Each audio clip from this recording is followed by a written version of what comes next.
Brought you by LIC। LIC से मिले बीमे की रकम ने ही मेरे नए काम की शुरुआत को मुमकिन बनाया।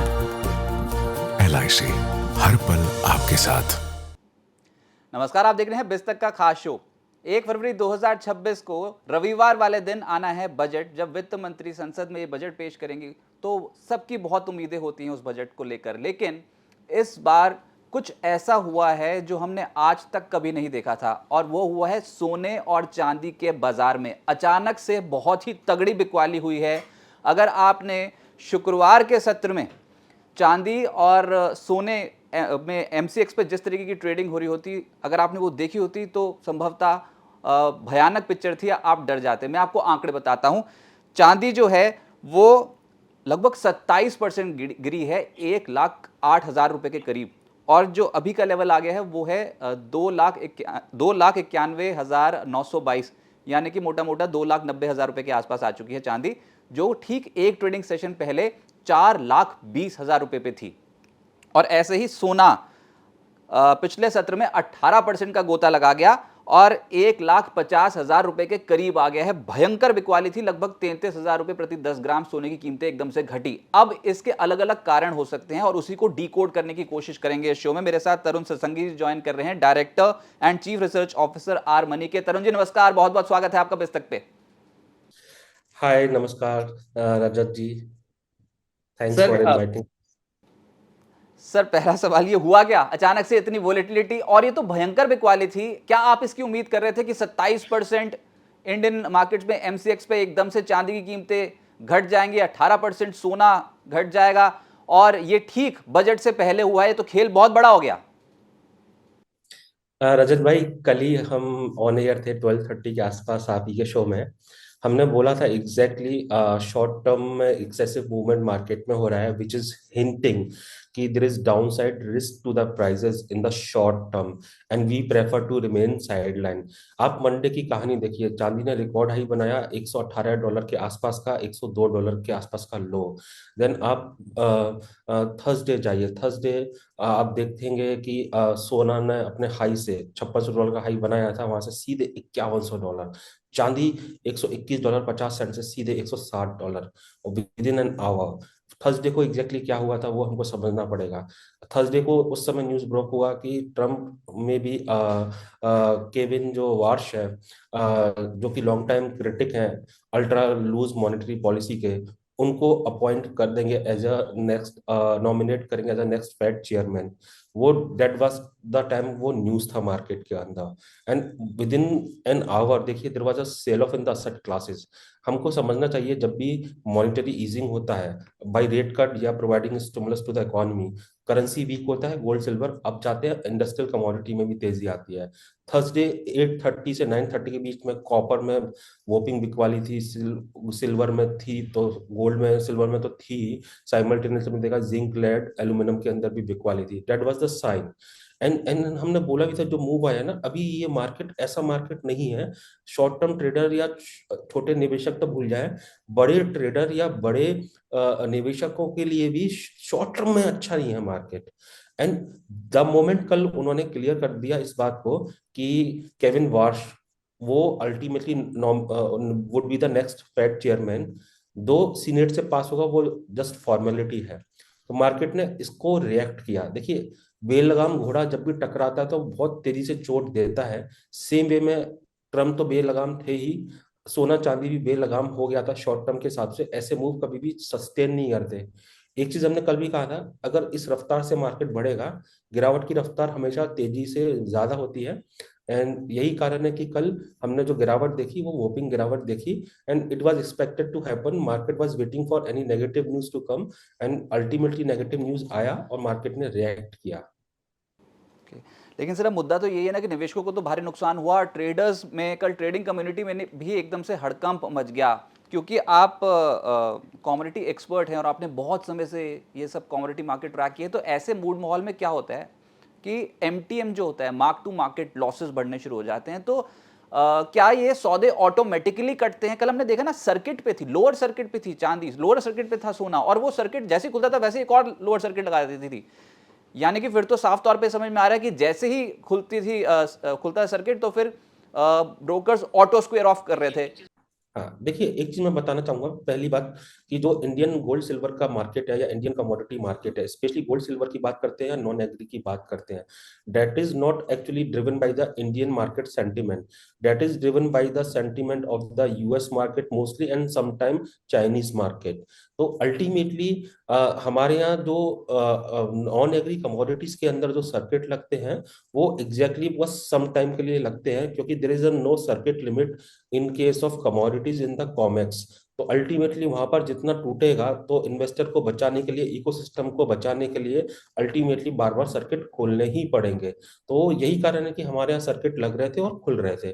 थर्ड क्या है कि देखिए अल्टीमेटली जितना आपका मनी है आप उतना ही ट्रेड कर सकते हैं। जब मार्केट टूट रहा है तो कहीं ना कहीं आपको अपना कैपिटल प्रोटेक्ट करना ही पड़ेगा, मार्केट से एग्जिट होना ही पड़ेगा।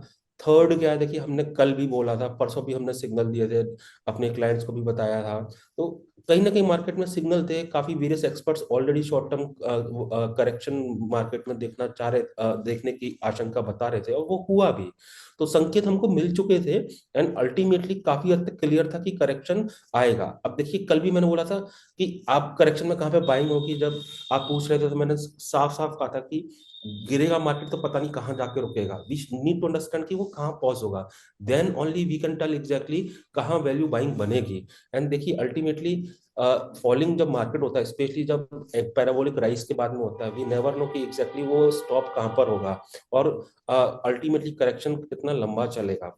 तो अल्टीमेटली जिनके पास फंड नहीं होगा उनका पोजीशन तो ब्रोकर काटेंगे ही, क्योंकि अल्टीमेटली रेगुलेटर भी अलाउ नहीं करते हैं बियॉन्ड फंड पोजीशन होल्ड करना। तो वो तो ऑटो स्क्वायर मोड पर होते हैं, the moment your fund is wiped about wipe out, वो ऑटो स्क्वायर ऑफ होगा। अदरवाइज आपको मार्केट में ब्रोकर के थ्रू फंड देना पड़ेगा आपको एक्सचेंज में। सर इसी को मैं थोड़ा सा और आपसे जानना चाहूंगा, क्योंकि जो मैं आंकड़े चेक कर रहा था उसमें सिल्वर का जो मार्जिन है कुल मिलाकर देख लो, चाहे इनिशियल मार्जिन, चाहे लॉन्ग शॉर्ट एडिशनल मार्जिन या फिर ईएलएम मार्जिन, सबको टोटल करके लगभग 34.25% का मार्जिन आ रहा है सिल्वर पे। और जो सोने का मार्जिन है उसमें भी ये सारी चीज़ें जोड़ लो तो 11.55% का मार्जिन आ रहा है।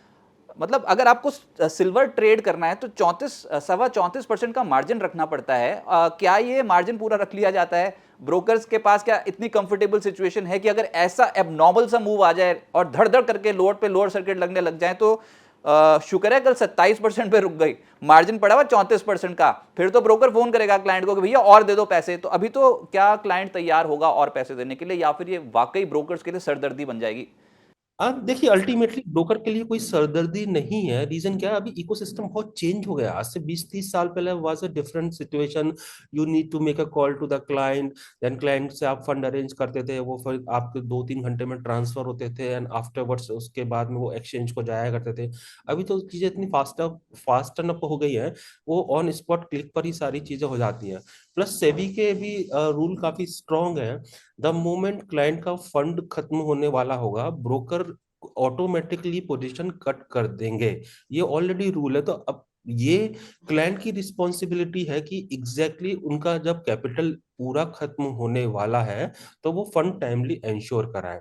तो आप ये मान के चलिए कि लाइव मार्केट के अंदर ऐसा हुआ है, तो अल्टीमेटली जिन जिन क्लाइंटों ने टाइमली इंश्योर नहीं किया हुआ डिपॉजिट, उनकी पोजीशन ऑटोमेटिकली कट गई होगी। इधर ब्रोकर को कुछ भी इससे फर्क नहीं पड़ता, दे आर सिंपली फैसिलिटेटिंग और ट्रेडिंग, उसके लियो में उनको ब्रोकरेज मिलती है। एंड साइमल्टेनियसली क्लाइंट अगर उन्होंने किसी बेसिस पे पोजीशन बनाया है and they know exactly risk to this market also. अब देखिए आप ही ने बोला 34% सिल्वर में मार्जिन था, क्यों बढ़ाया एक्सचेंज ने? अल्टीमेटली इसी वजह से बढ़ाया ताकि मार्केट में एक्सेसिव वॉलेटिलिटी को कर्व किया जा सके। और ये अभी नहीं बढ़ा है, काफी टाइम से है। साइमल्टेनियसली देखिए यूएस के अंदर भी देखिए $25,000 सिंगल लॉट बाय करने के लिए सिल्वर का पे करना पड़ता है, विच इज ह्यूज। तो ultimately these are the practices to curve the excessive volatility in the market. अब साइमल्टेनियसली 35% हर कोई नहीं दे पाएगा, 34-35%। तो एग्जैक्टली जो छोटे इन्वेस्टर है उनको बाहर निकालने के लिए एडवांस में ये ऐसे नॉर्म्स बनाए जाते हैं। एंड हाँ, ये अगर ओवरनाइट हुआ होता तो might have a painful situation for the ecosystem may be, क्योंकि 27% अगर मार्केट नेगेटिव खुलता तो वो पोजीशन कट गई होती और अकाउंट्स डेबिट में चले गए होते उस केस में ब्रोकर्स को रिकवरी करने में बहुत दिक्कत आ सकती थी। लेकिन नाउ क्योंकि अल्टीमेटली लाइव मार्केट में हुआ है, यूएस सेशन में हुआ है, एंड अल्टीमेटली हमने यूएस को फॉलो किया है, तो इससे क्या हुआ एग्जैक्टली हाँ, जिनकी बाइंग पोजीशन थी उनको लॉसेस जरूर हुए हैं, लेकिन ब्रोकर कम्युनिटी को इससे कोई नुकसान नहीं होगा। नुकसान नहीं हुआ है कल।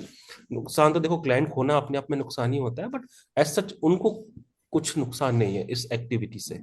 अच्छा, लेकिन आप बोल रहे हो कि अगर ओवरनाइट अगर कुछ ऐसा हो गया होता तो फिर ब्रोकर्स को ये रिकवरी करने में दिक्कत आ सकती थी। It's a possibility. तो अभी तो ये खेल शुरू हुआ है, we are at lower circuit, और अब जब अगली बार जब ट्रेडिंग करने उतरेंगे तो ओवरनाइट ही हो गया वो तो ये दिक्कत आ सकती है क्या? यही तो मुद्दा है कि एस्केलेट तो नहीं हो जाएगा, कहीं फिर से इतनी फॉल आ गई एकदम से मार्केट खुलते ही तो फिर लेने के दिन आने पड़ जाए, तो फिर तो जाएगी क्लाइंट को कॉल कि भैया पैसा लाओ। देखिए, फ्यूचर कोई प्रेडिक्ट नहीं कर सकता। साइमल्टेनियसली अगर ये ओवरनाइट होता तो ये प्रॉब्लम आती, एंड अल्टीमेटली ओवरनाइट क्या मार्केट में होगा, अपना मार्केट का लिमिटेशन क्या है कि हमारा मार्केट गर्मियों में 11:25 पर क्लोज हो जाता है एंड विंटर में 11:55 पर, जबकि बाहर के मार्केट 24x5 चलते हैं। 1 घंटे का बस पॉज होता है, देन उसके बाद में ओटीसी के थ्रू टोटल 24 आवर मार्केट है, 24x5। इस वजह से अगर ओवरनाइट हुआ होता तो बाहर जो है कॉमेक्स में वहां के क्लाइंट्स को दिक्कत नहीं होती, बट हमारे डोमेस्टिक मार्केट को और ब्रोकर को हो सकती थी।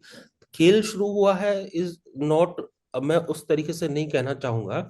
एक चीज मैं आपको और बताना चाहूंगा यहाँ पर, अब जो बने हुए जो नॉमिनेट हुए हैं मिस्टर वार्श, जैसे कि मैंने कहा कि वो स्ट्रॉन्ग अपोनेंट हैं वो मिस केविन साहब, मॉनेटरी ईजिंग पॉलिसी के 25 ईयर से वो यही बार बार इको कर रहे हैं, रिटॉरिक है उनका।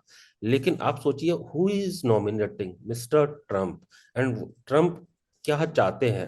लास्ट ईयर से वो पवेल को प्रेशराइज कर रहे थे अग्रेसिवली रेट कट करो, and Powell was doing his nice job, expert थे, क्योंकि US economy higher inflation, de growth concern, soft labour market, higher unemployment को फेस कर रही थी। टिपिकली ग्रोथ के साथ हायर इन्फ्लेशन होता है, higher growth higher inflation, lower growth lower inflation. अब लोअर ग्रोथ कंसर्न हो और हायर इन्फ्लेशन हो तो अग्रेसिव रेट कट नहीं हो सकते। अभी भी मैं कहना चाहूंगा ये जो अगर अपॉइंट भी होते हैं, मार्केट ने रिएक्ट कर दिया उनके पास्ट एक्सपीरियंस के सामने, बट मार्केट भूल गया ट्रम्प साहब क्या चाहते हैं और उनका एक्सपीरियंस पास्ट का क्या है। तो ये पपेट की तरह काम करेंगे। द मोमेंट ऑफिस रिज्यूम करेंगे तो मान के चलिएगा ये मैं कहूँ टाइम विल टेल कि ये जैसे चाहेंगे वैसे ही रेट कट करेंगे ट्रम्प साहब के रिक्वायरमेंट के हिसाब से। सो अल्टीमेटली अभी मार्केट ने रिएक्ट किया क्योंकि मार्केट को ट्रिगर चाहिए था। ये चीज समझनी चाहिए कि अल्टीमेटली ट्रम्प क्या चाहते हैं, और ट्रम्प जो चाहते हैं अभी वही मार्केट को ड्राइव करेगा। ऐसे दिन दोबारा देखने को मिलेंगे, can't be said aptly, but मुझे ऐसा लगता है कि काफी हद तक ओवरनाइट ओवर वीकेंड हमको सोचने का, एक्सपर्ट लोगों को, क्लाइंट को, मार्केट को सोचने का मौका मिला। जैसे मैंने आप ही के थ्रू रखा 25 साल का उनका लॉन्ग डिमांड भूल जाइए, लेकिन आप देखिए कि अपॉइंट किसने किया है, जिन्होंने अपॉइंट किया है ना वो क्या चाहते हैं। तो वो अगर एंगल से समझेंगे तो समझ में आएगा कि एग्जैक्टली क्या होगा मार्केट के अंदर। एंड अल्टीमेटली देखिए, it's good to have a correction, but जो हुआ जिस तरीके से हुआ वो इंटरनेशनल ट्रिगर थे, ऐसा नहीं होना चाहिए था, बट ठीक है, we have to live with this. Okay. लेकिन सर इसमें कहीं बजट का एंगल तो नहीं है क्या? कुछ बजट में ऐसा तो नहीं आने वाला था जिसकी वजह से एकदम से गिरावट आई है? कोई ड्यूटी रिडक्शन की खबर या फिर ड्यूटी बढ़ोतरी की खबर जो इम्पैक्ट कर सकती है सोने और चांदी की प्राइसेस पे? क्या आप कुछ ऐसा एक्सपेक्ट कर रहे हो जो वित्त मंत्री अपनी बजट स्पीच में बोल दें? देखिए, हमने अभी रिसेंटली इस महीने में कई बार देखा है there was a over shoot up in the prices, और in between kind of a correction in the prices of gold and silver. That is because of like कि क्योंकि मार्केट में मूवमेंट बेलगाम हो रहा था इंटरनेशनल मार्केट में, plus US used to be a epic centre for driving the gold's prices. Now China emerge होके आ गया है, एंड चाइना में है ना प्रीमियम बहुत ज्यादा था compare to the US market. तो कहीं ना कहीं हमारा मार्केट चाइना को भी फॉलो कर रहा था, यूएस को भी फॉलो कर रहा था। एंड थर्ड थिंग क्या है कि एग्जैक्टली बजट थिंग जो होती है अभी भी, जैसे मैंने अभी कहा कि अभी इंडिया इकोसिस्टम इतना स्ट्रांग नहीं हुआ है कि गोल्ड सिल्वर के प्राइस को ड्राइव कर दे। अल्टीमेटली वो ये इंटरनेशनल कमोडिटीज है, एंड मेनली जो ड्राइव होती है अमेरिका से होती है। अमेरिका आज भी वर्ल्ड मार्केट के अंदर सबसे बड़ी इकोनॉमी है, किंग का आज भी खिताब उन्हीं के पास है। तो अब जो किंग चाहेगा वही अल्टीमेटली मार्केट दिखाएगा। तो अल्टीमेटली बजट से आप क्या हम क्या उम्मीद करेंगे? May be import duty cut होगा या हाइक होगा। हाइक कितना होगा? 2%, 4%, पास्ट में भी हुआ है। It's a one time game. 4% होगा, 4% प्राइस जंप कर जाएंगे जैसे ही होगा अनाउंसमेंट। 4% कट होगा तो 4% प्राइस टूट जाएंगे, बैक टू नॉर्मल। पास्ट में भी ऐसा हुआ है। और क्या उम्मीद कर सकते हैं? देखिए already jewellery industry rippled with the like no work. It's almost dead. Jewellery का डिमांड है ही नहीं पिछले 6-7 महीने से। लेबर खाली बैठी हुई है, ज्वेलर खाली पीली में पैसा दे रहे हैं उनको। सो अल्टीमेटली प्रॉब्लम है। तो अब उनका डिमांड क्या है? जीएसटी ऑलरेडी रेशनलाइज्ड है गोल्ड के केस में, सिल्वर के केस में और रेशनलाइज हो जाएगा। 1% कम हो जाएगा, 1.5% कम हो जाएगा। अल्टीमेटली वो हो जाएगा तो उससे भी क्या बिजनेस बढ़ेगा? नहीं। अल्टीमेटली सोना और चांदी का, ज्वेलरी का डिमांड तभी आता है जब प्राइस गिरते हैं। बढ़ते भाव में हमेशा इनकी डिमांड गिरती है। पास्ट उठा के हम अगर देखते हैं, इन्वेस्टमेंट डिमांड बढ़ती है। सो अल्टीमेटली बजट का सोने चांदी की गिरावट से लेना देना होता तो ये एक्चुअली डोमेस्टिक मार्केट का मूवमेंट होता। China and ultimately US market तक नहीं जाता। और मैं फिर से कहना चाह रहा हूँ, थर्सडे 11:30 के आसपास ये आया था इनका नाम। मार्केट ने 1 घंटे में 10% का गिरावट दिया। कल द मोमेंट उनका हुआ कि ये नॉमिनेट कर दिया है ट्रम्प जी ने, देन उसके बाद में ये गिरावट आई है। तो it's a international event. Budget ultimately होता है वो इकोनॉमी के लिए, इकोसिस्टम के लिए अच्छा करने के लिए होता है। अगर ज्वेलरी इंडस्ट्री के लिए भी कुछ होता, क्योंकि वो ऑलरेडी इतनी प्रॉब्लम फेस कर रही है, तो बजट से तो अच्छे अनाउंसमेंट होता। और मे बी कल होगा। लेकिन मैं ये सोच रहा था कि ये तो शाम को हुई है गिरावट हमारे यहाँ पर जो भी एमसीएक्स पे हुई। पहले तो ये चांदी 13-14% के आसपास ही दोपहर तक गिरी हुई थी, वो तो एस्केलेट गिरावट हो गई एकदम से, दे दनादन टूट गई इवनिंग सेशन में। और जो ईटीएफ्स में पैसा लगाते हैं उनकी तो मार्केट बंद हो गई थी 3:30 बजे। तो 3:30 बजे ये 15-15, 20-20% नीचे थे ईटीएस। तो इम्पैक्ट तो पड़ेगा। ईटीएस वाले तो बहुत बुरी तरीके से लॉसेस कल झेल रहे हैं जिन्होंने पैसा डाला था। तो इन्वेस्टर्स के लिए आप क्या मैसेज देंगे? क्या ये जो गिरावट आई है जिसमें इतना नीचे आ गए हैं अचानक से सोने और चांदी के दाम, यहीं पर ही खरीद लें या फिर अभी थोड़ा वेट करें? अब आप कहां पर मानते हो कि कहां पर ये गिरावट रुक सकती है चांदी और सोने पे? देखिए ईटीएफ जिन जो होल्ड कर रहे हैं वो अपफ्रंट पेमेंट करके ही लेते हैं सारा का सारा। एंड मैंने कल भी कहा था, ETF is not a short term play, it's a play for investment. Time frame should be beyond 2 years and more than that. So ultimately ETF वालों को घबराना नहीं चाहिए। एंड अब कहाँ खरीदें?